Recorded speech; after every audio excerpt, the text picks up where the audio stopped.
ഇക്കാര്യത്തിൽ വിട്ടുവീഴ്ചയില്ലെന്ന സുശക്തമായ നിലപാട് വീണ്ടും ഇ.ടി. മുഹമ്മദ് ബഷീർ ആവർത്തിക്കുന്നു, ലീഗ് നേതൃത്വം ആവർത്തിക്കുന്നു എന്നതാണ്. ഒപ്പം പുതുമുഖത്തിനെ പരീക്ഷിക്കുമോ എന്ന ചോദ്യത്തിലും ഇക്കാര്യത്തിൽ ആലോചനകൾ നടക്കുന്നുണ്ട് എന്ന കാര്യം അദ്ദേഹവും പറയുന്നുണ്ട്.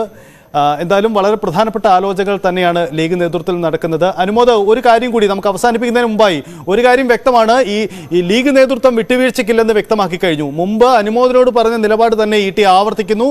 ലീഗ് ഈ നിലപാട് തന്നെ മുന്നണി യോഗത്തിലും നേതാക്കളോടും എടുത്താൽ ഒരുപക്ഷെ ഇത്തവണത്തെ സീറ്റ് ചർച്ച UDF-ൽ പ്രതിസന്ധി ഉണ്ടാക്കും.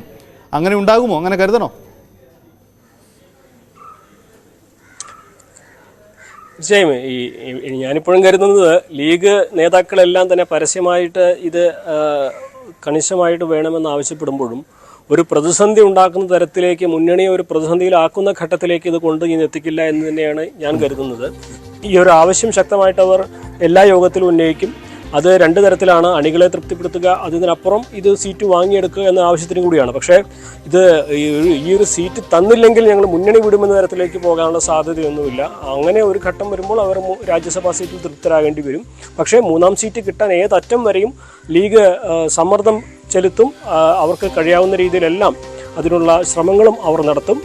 നേതാക്കളൊക്കെ തന്നെ പരസ്യമായിട്ട് തന്നെ മൂന്നാം സീറ്റിന് വേണ്ടി ഇത്രയും ആവശ്യം ഉന്നയിക്കുകയാണെങ്കിൽ സ്വാഭാവികമായിട്ടും ലീഗ് കോൺഗ്രസിൽ അത്രമാത്രം സമ്മർദ്ദം ചെലുത്തുമെന്ന കാര്യത്തിൽ തീർച്ചയാണ്. കോൺഗ്രസ് അത് എങ്ങനെ നേരിടുമെന്ന കാര്യത്തിലാണ് കണ്ടറിയുന്നത്. കാരണം ഇപ്പോൾ തന്നെ ലീഗിനും കോൺഗ്രസിനും ഇടയിൽ പലതരത്തിലുള്ള അഭിപ്രായ വ്യത്യാസങ്ങളും അനൈക്യമുണ്ട് എന്നൊക്കെ തരത്തിൽ പ്രചാരണങ്ങൾ ശക്തമാണ്. ഇടതുപക്ഷം തുടർച്ചയായിട്ട് ലീഗിനെ പുകഴ്ത്തുന്നു, കോൺഗ്രസിനെ ഇകഴ്ത്തുന്നു. ആ ഒരു രാഷ്ട്രീയ സാഹചര്യങ്ങളെല്ലാം കണക്കിലെടുത്ത് കോൺഗ്രസ് സമ്മർദ്ദത്തിലാകുമെന്ന് ഉറപ്പാണ്. പക്ഷേ ഇത് മൂന്നാം സീറ്റിനെ ചൊല്ലി ഒരു മുന്നണി മാറ്റം ഉണ്ടാകില്ല. പക്ഷേ മുന്നണി മാറുകയാണെങ്കിൽ അതിലെ ഒരു കാരണം ഒരു പക്ഷേ മൂന്നാം സീറ്റ് ആയേക്കാം.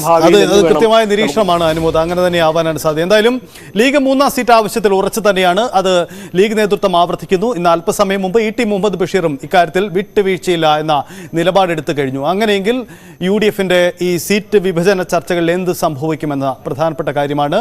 ലീഗ് നേതൃത്വം വഴങ്ങിക്കൊടുക്കേണ്ടി വന്നാൽ ലീഗിനെ അനുനയിപ്പിക്കാൻ കോൺഗ്രസിന് മറ്റെന്ത് വിട്ടുവീഴ്ച ചെയ്യേണ്ടി വരുമെന്ന ചോദ്യം കൂടിയുണ്ട്.